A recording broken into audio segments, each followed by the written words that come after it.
Hi ಎಲ್ರಿಗೂ ನಮಸ್ಕಾರ. ಎಲ್ಲರೂ ಹೇಗಿದ್ದೀರಾ? ಇವತ್ತು ನಾನು ನಿಮ್ಮ ಜೊತೆ ಈಗ ಹೇಗಿದ್ದರೂ ಮ್ಯಾಂಗೋ ಸೀಸನ್ ಅಲ್ಲ, ಈ ಮ್ಯಾಂಗೋ ಸೀಸನ್ನಲ್ಲಿ ಈ ಮ್ಯಾಂಗೋ ಹಾಗೆ ಚೀಸ್ನೆಲ್ಲ ಉಪಯೋಗಿಸ್ಕೊಂಡು ಒಂದು ಚೀಸ್ ಕೇಕ್ನ ಸಿಂಪಲ್ಲಾಗಿ ಹೇಗೆ ರೆಡಿ ಮಾಡ್ಕೊಳ್ಳೋದು ಅಂತ ಹೇಳಿ ತೋರಿಸ್ಕೊಡ್ತಾ ಇದ್ದೀನಿ. ತುಂಬಾ ಟೇಸ್ಟಿಯಾಗಿರುತ್ತೆ. ನೀವು ಕೂಡ ಈ ರೆಸಿಪಿನ ಮನೆಯಲ್ಲಿ ಟ್ರೈ ಮಾಡಿ. ಹೊಸದಾಗಿ ನನ್ನ ಚಾನಲ್ನ ಯಾರಾದರೂ ನೋಡ್ತಾ ಇದ್ದರೆ ಸಬ್ಸ್ಕ್ರೈಬ್ ಮಾಡ್ಕೊಳ್ಳಿ. ಇದನ್ನು ಮಾಡೋದಕ್ಕೆ ಮೊದಲು ಬೇಸ್ನ ಮಾಡ್ಕೊಳ್ಳೋದಕ್ಕೆ ಅಂತ ಹೇಳಿ ನಾನಿಲ್ಲಿ ಮಾರಿ ಬಿಸ್ಕೆಟ್ನ ತೊಗೊಂಡಿದ್ದೀವಿ.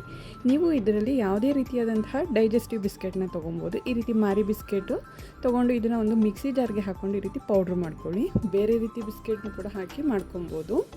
ಈಗ ಈ ಪೌಡ್ರ್ ಮಾಡಿರ್ತಕ್ಕಂಥ ಬಿಸ್ಕೆಟಿಗೆ ಸ್ವಲ್ಪ ಕರಗಿರ್ತಕ್ಕಂಥ ಬೆಣ್ಣೆನ ಹಾಕ್ಕೊತಾ ಇದ್ದೀನಿ. ನಾನಿಲ್ಲಿ ಸಣ್ಣ ಸಣ್ಣ ಕ್ಯೂಬ್ನ ಬಳಸಿರೋದ್ರಿಂದ ಒಂದು 4-5 ಕ್ಯೂಬ್ ಅಷ್ಟು ಬೆಣ್ಣೆನ ತೊಗೊಂಡಿದ್ದೀನಿ. ನೀವು ಅಳತೆನ ನೋಡಿಕೊಂಡು ಹಾಕ್ಕೊಂಡು ಇದನ್ನು ಚೆನ್ನಾಗಿ ಮಿಕ್ಸ್ ಮಾಡ್ಕೊಳ್ಳಿ.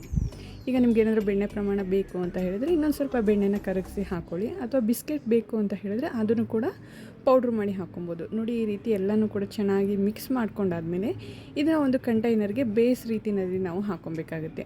ನೀವು ಏನಾದರೂ ಸಣ್ಣ ಸಣ್ಣ ಗ್ಲಾಸ್ನಲ್ಲಿ ಮಾಡ್ತೀನಿ ಅಂತ ಹೇಳೋದಾದರೆ ಅದಕ್ಕೂ ಮಾಡ್ಕೊಬೋದು, ಅಥವಾ ಈ ರೀತಿ ಒಂದು ಗ್ಲಾಸ್ ಕಂಟೈನರ್ ಅದರಲ್ಲೂ ಕೂಡ ಈ ರೀತಿ ಹಾಕಿ ಎಲ್ಲನೂ ಕೂಡ ಸ್ವಲ್ಪ ಲೈಟಾಗಿ ಪ್ರೆಸ್ ಮಾಡ್ಕೊಳ್ಳಿ.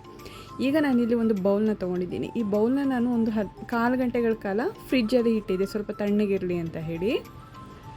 ಈಗ ಇದಕ್ಕೆ ನಾನಿಲ್ಲಿ ಕ್ರೀಮ್ನ ಹಾಕ್ಕೊತಾ ಇದ್ದೀನಿ. ಫ್ರೆಶ್ ಕ್ರೀಮ್ ಯಾವ್ದು ಬರುತ್ತೆ ನಿಮಗೆ, ಯಾವುದಾದ್ರೂ ಸರಿ ಅದನ್ನು ತೊಗೊಂಡು ಈಗ ಇದನ್ನು ಚೆನ್ನಾಗಿ ಬೀಟ್ ಮಾಡ್ಕೊಬೇಕು. ನಿಮ್ಮ ಹತ್ರ ಎಲೆಕ್ಟ್ರಿಕ್ ಬೀಟರ್ ಇದ್ದರೆ ಅದರಲ್ಲೂ ಕೂಡ ಯೂಸ್ ಮಾಡ್ಕೊಂಡು ಮಾಡ್ಬೋದು, ಇಲ್ಲ ಈ ರೀತಿ ಬೀಟರಲ್ಲಾದರೂ ಕೂಡ ಸ್ವಲ್ಪ ಟೈಮ್ ಹಿಡಿಯುತ್ತೆ ಈ ರೀತಿ ಬೀಟ್ ಮಾಡ್ಕೊಳ್ಳೋದ್ರಿಂದ. ನೋಡಿ, ಮುಂಚೆಗಿಂತ ಇದ್ರದ್ದು ಹೇಗೆ ಫ್ಲಫಿಯಾಗಿ ಸ್ವಲ್ಪ ಡಬಲ್ ಆಗಿದೆ ಸೈಜು. ಹಾಗೆಯೇ ಇದಕ್ಕೆ ನಾನು ಸ್ವಲ್ಪ ಚೀಸ್ನು ಕೂಡ ಯೂಸ್ ಮಾಡ್ತಾಯಿದ್ದೀನಿ, ಕ್ರೀಮ್ ಚೀಸು. ಅದನ್ನು ಕೂಡ ಹಾಕಿ ಇದನ್ನು ಜಾಸ್ತಿ ಮಿಕ್ಸ್ ಮಾಡೋ ಹಾಗಿಲ್ಲ, ಹಾಗೆಯೇ ಒಂದು 2 ಸಲ ಚೆನ್ನಾಗಿ ಮಿಕ್ಸ್ ಮಾಡಿಟ್ಕೊಂಡು ಇದನ್ನು ನಾವು ರೆಡಿ ಮಾಡಿಟ್ಕೊಬೇಕಾಗುತ್ತೆ. ಈ ಕಡೆ ಬಿಸ್ಕೆಟ್ ಪೌಡ್ರು ರೆಡಿಯಾಗಿದೆ, ಹಾಗೆಯೇ ಇದಕ್ಕೆ ಸ್ವಲ್ಪ ಸಕ್ಕರೆನೂ ಕೂಡ ಹಾಕ್ಕೊತಾ ಇದ್ದೀನಿ. ಈಗ ನೆಕ್ಸ್ಟು ನಾನು ಇದಕ್ಕೆ ಮ್ಯಾಂಗೋ ಪ್ಯೂರಿನೂ ಕೂಡ ಯೂಸ್ ಮಾಡೋದ್ರಿಂದ ಸಕ್ಕರೆ ಪ್ರಮಾಣನ ಸ್ವಲ್ಪ ಕಡಿಮೆಯಲ್ಲಿ ನಾನು ಯೂಸ್ ಮಾಡ್ತಾಯಿದ್ದೀನಿ.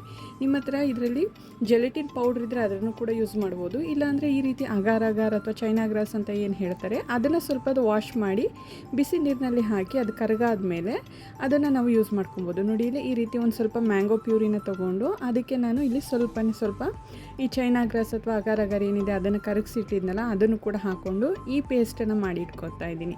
ಈಗ ನಾನೀಗ ಇದ್ರ ಜೊತೆಗೆ ಮಿಕ್ಸ್ ಮಾಡ್ಕೊತಾ ಇದ್ದೀನಿ. ಕ್ರೀಮ್ ಚೀಸ್ ಏನಿದೆ ಅದ್ರ ಜೊತೆಗೆ ಮಿಕ್ಸ್ ಮಾಡಿಕೊಂಡು ಇದನ್ನು ಚೆನ್ನಾಗಿ ಮಿಕ್ಸ್ ಮಾಡ್ಕೊಬೇಕಾಗುತ್ತೆ. ಇದು ಬಂದು ಮ್ಯಾಂಗೋದು ಫ್ಲೇವರ್ ಇರಲಿ ಅಂತ ಹೇಳಿ ನಾನು ಮಿಕ್ಸ್ ಮಾಡ್ತಾ ಇದ್ದೀನಿ. ನಿಮಗೆ ಬೇಡ ಅಂತ ಹೇಳಿದ್ರೆ ಈ ಮ್ಯಾಂಗೋನ ನೀವು ಹಾಕೋ ಅವಶ್ಯಕತೆ ಇಲ್ಲ, ಬರೀ ಕ್ರೀಮು ಮತ್ತು ಚೀಸು ಸ್ವಲ್ಪ ಸಕ್ಕರೆನ ಹಾಕಿ ಮಿಕ್ಸ್ ಮಾಡಿಕೊಂಡ್ರೆ ಸಾಕಾಗುತ್ತೆ. ನಾನು ಏನು ಬಿಸ್ಕೆಟ್ನ ಪೌಡ್ರ್ ಮಾಡಿ ಇದನ್ನು ಬೇಸ್ ರೆಡಿ ಮಾಡಿ ಇಟ್ಕೊಂಡಿದ್ದೆ ಅದನ್ನು ನಾನು ಫ್ರಿಜ್ಜಲ್ಲಿ ಒಂದು 15 ನಿಮಿಷ ಇಟ್ಟಿದ್ದೆ.